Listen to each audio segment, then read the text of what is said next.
Fighting on the same page all the way.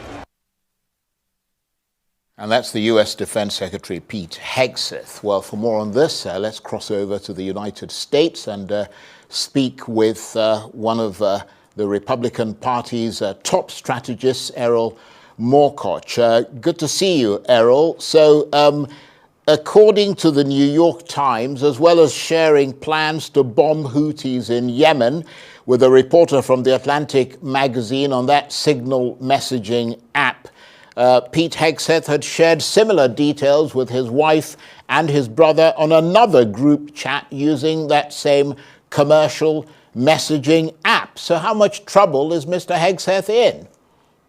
Well, from just a concerned citizen perspective to start off, I think, he's in a little bit of hot water in the sense that while it wasn't his decision or the decision of the current administration to allow communications on Signal, it should not be happening. Signal is something that has backdoors into it. Signal is something that has the ability to delete messages, which could infringe on the Freedom of Information Act. So those are things that Hegseth should be criticized for, and rightly so. He shouldn't have been discussing these things in those. Well, in the first thing with the journalist, he shouldn't have been discussing anything with the journalist in the group. But the second one, obviously, with family, he shouldn't have been doing it. But I think in terms of the hot water or that he's under pressure, that's not really what's happening. According to my friends in the White House, there's no pressure on him whatsoever. You look at the military, Navy, Air Force recruiting records; they just broke records by 150% on recruiting in the U.S. Army, and this is after 4 years of huge decline. You saw that what he did, despite having not maybe texted the correct people about it, he did destroy a lot of Houthi encampments and installations for the Strait of Hormuz.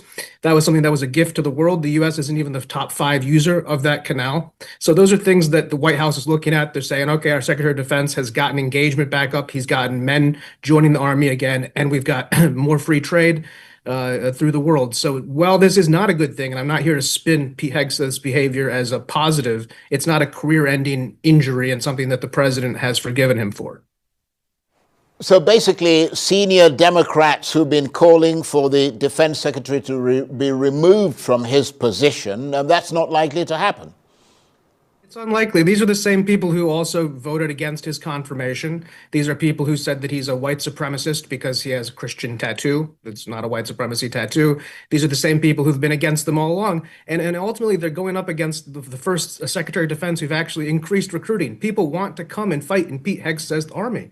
And that's something that's really good for the American people as a whole, because the U.S. Army is the #1 lifter of first-generation people into college and university. It's the biggest jobs program we have in the country. And so disengagement from that was a disengagement with civic responsibility. You're seeing Pete Hegseth as a strong leader bring young men into the fold. And so ultimately that trumps this, what I fully admit was a poor way to start off the communications department of the Secretary of Defense, and something they need to look at seriously, because that is not a safe way to communicate. Well, absolutely. And it begs the question, do we understand why? Because, I mean, at least in the first one, you got the idea that it was a group of people who needed to discuss the issue, who were perhaps doing it in an inappropriate way. What was the purpose of the chat this time? Was he just blagging to his wife and his friends about all the cool stuff he gets to do? When you look at the content of the messages, you notice a few things, and these are things that are in his benefit. There are no strike coordinates.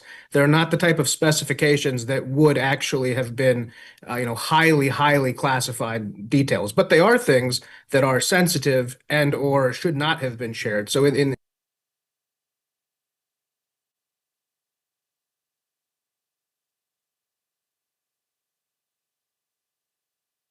And that is not how he needs to be conducting himself. He's been reprimanded internally, but not to the extent that it's being pushed in the media. I mean, that's not how you're supposed to do things. He's new to the job. You're allowed to make a small error. In this,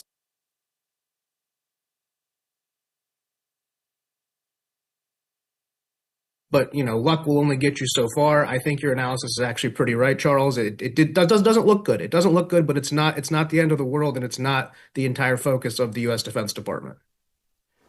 Nevertheless, Erol, hours after that story was published, came scathing op-ed from the former Defense Department spokesman John Elliott, who said that the last month had seen what he called a full-blown meltdown at the Pentagon, during which the department had been mired in chaos and suffered what he called a near collapse within the top ranks of the department. And he added that the dysfunction had now become a major distraction for President Trump. I mean, what's being made of all that?